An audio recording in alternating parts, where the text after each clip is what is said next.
여러분, 안녕하세요. 꼬미쌤이에요.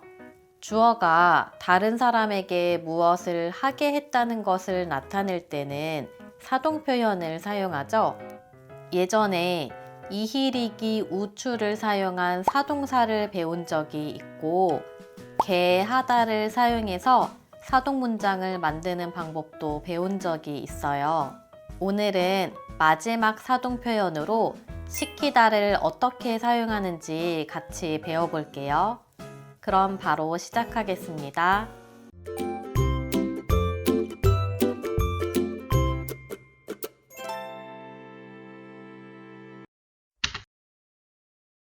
먼저 사동 표현을 만들 수 있는 시키다가 원래 어떤 의미를 가지고 있는지 살펴볼게요. 시키다는 크게 두 가지 의미가 있어요. 첫 번째로 어떤 일이나 행동을 하게 하다라는 의미가 있어요. 사동의 의미가 있죠. 사장이 직원에게 일을 시켰어요. 사장이 직원에게 일을 시켰어요. 사장이 직원에게 일을 하게 했어요. 엄마가 저에게 청소를 시켰어요. 엄마가 저에게 청소를 시켰어요. 엄마가 저에게 청소를 하게 했어요. 시키다는 두 번째로 음식 따위를 만들어 오거나 가지고 오도록 주문한다는 의미가 있어요. 식당에 가면 음식을 주문해요. 음식을 시켜요. 카페에 가서 커피 한 잔을 시켰어요. 언니가 전화로 피자 한 판을 시켰어요.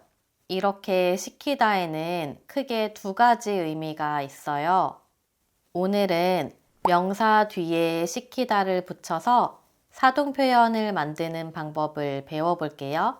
시키다는 명사 뒤에 사용할 수 있는데 모든 명사 뒤에 사용할 수 있는 건 아니에요. 공부하다, 청소하다, 운동하다처럼 명사, 하다로 이루어진 동사들이 있어요. 그런 단어들을 공부시키다, 청소시키다, 운동시키다로 사용할 수 있어요. 학생이 발표를 해요. 그런데 학생이 스스로 발표하는 게 아니에요. 선생님이 학생에게 지시했어요. 선생님이 학생에게 발표를 하게 했어요. 선생님이 학생에게 발표시켰어요. 선생님이 학생에게 발표를 시켰어요. 선생님이 학생에게 발표를 하세요 라고 말했어요. 여러분, 어떻게 하면 한국어 실력이 좋아질까요? 한국 뉴스를 매일 보면 한국어 실력이 좋아져요. 한국 뉴스 시청이 한국어 실력을 향상시켜요. 한국 뉴스 시청이 한국어 실력을 향상시켜요. 한국 뉴스 시청이 한국어 실력이 좋아지게 해요. 한국 뉴스를 보면 한국어 실력이 좋아진다는 의미입니다.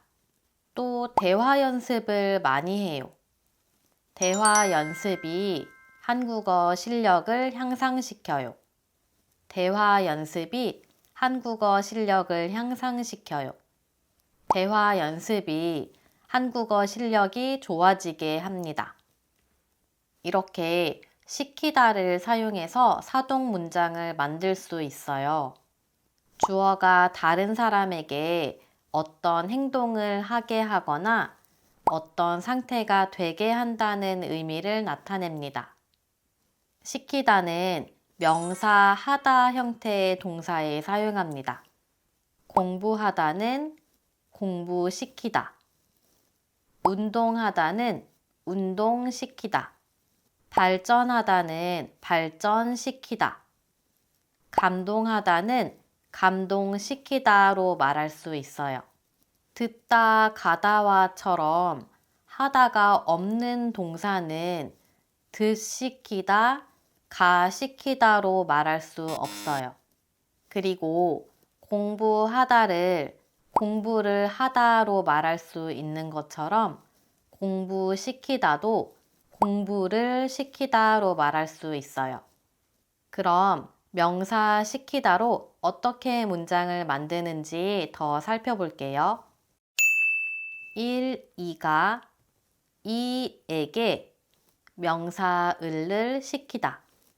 주어가 다른 사람에게 어떤 행동을 직접 하게 만든다는 의미입니다. 엄마가 아이에게 청소를 하라고 직접 말했어요. 그래서 아이가 청소합니다. 엄마가 아이에게 청소시켰어요.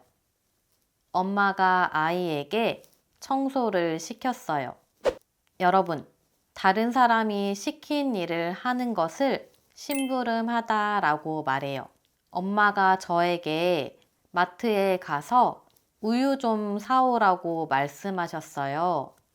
그래서 제가 마트에 우유를 사러 가요. 저는 심부름하러 마트에 가요. 저는 심부름을 해요. 엄마는 뭐 하셨어요? 저에게 우유를 좀 사오라고 하셨어요. 시키셨어요. 엄마가 저에게 심부름 시키셨어요. 엄마가 저에게 심부름을 시키셨어요. 1, 2가 이을을 명사시키다. 주어가 다른 사람이 어떤 상태가 되도록 했다는 의미입니다. 이때 이는 어떤 행동을 하지는 않고 어떤 상태에 저절로 놓이게 됩니다. 1이 2에 직접적인 영향을 줘요. 환자가 많이 아파요.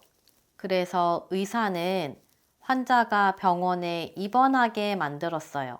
환자가 병원에 입원한 상태가 되었습니다. 의사가 환자를 입원시켰어요. 의사가 환자를 병원에 입원시켰어요. 아이들이 밤이 늦도록 집에 들어오지 않아요. 그래서 부모님이 걱정하게 만들었어요. 아이들이 부모님을 걱정시켰어요. 아이들이 부모님을 걱정시켰어요. 그때 어떤 사람이 밖에서 놀고 있는 아이들을 발견했어요. 아이들에게 말해요. 부모님 걱정시키지 말고 빨리 집에 들어가세요. 부모님 걱정시키지 말고 빨리 집에 들어가세요. 여러분, 오늘은 명사 시키다로 사동 표현을 만드는 방법을 배워봤어요. 사동 표현을 만드는 방법은 모두 3개가 있어요. 정리해 볼까요? 첫 번째, 이히리기 우추와 같은 사동사로 만드는 방법. 두 번째, 개하다로 만드는 방법. 세 번째, 명사 시키다로 만드는 방법이에요. 단어에 따라 사용할 수 있는 방법이 달라요. 모든 단어에 이히리기 우추를 사용할 수 없고 모든 단어를 시키다로 말할 수 없어요. 그리고 의미에도 약간의 차이가 있는데요. 먼저 사동사는 직접적인 행동, 간접적인 행동에 모두 사용할 수 있습니다. 개하다를 사용하면 주어가 다른 사람에게 간접적인 영향을 미친다는 것을 나타내요. 그리고 개하다에는 다른 사람에게 어떤 행동을 하도록 허락하거나 어떤 행동을 하지 못하도록 금지한다는 의미도 있었어요. 그리고 명사 시키다를 사용하면 주어가 다른 사람에게 직접적인 영향을 미친다는 것을 나타냅니다. 어떤 상태가 되게 하거나 어떤 행동을 하도록 직접 지시하고 명령하는 것을 나타내요. 명사 시키다가 대화에서 어떻게 사용되는지 짧은 대화로 들어볼게요. 오늘 면접은 잘 봤어요? 아니요. 자기소개는 준비를 못했는데 면접관이 저에게 자기소개를 시켰어요. 제가 무슨 말을 했는지도 모르겠어요. 오늘 면접은 잘 봤어요? 아니요. 자기소개는 준비를 못했는데 면접관이 저에게 자기소개를 시켰어요. 제가 무슨 말을 했는지도 모르겠어요. 동생은 어디 갔어요? 엄마가 심부름 시켜서 마트에 갔어요. 동생은 어디 갔어요? 엄마가 심부름 시켜서 마트에 갔어요. 뭐해요? 발표 준비 중이에요. 내일 선생님이 발표를 시킬 수도 있거든요. 뭐해요? 발표 준비 중이에요. 내일 선생님이 발표를 시킬 수도 있거든요.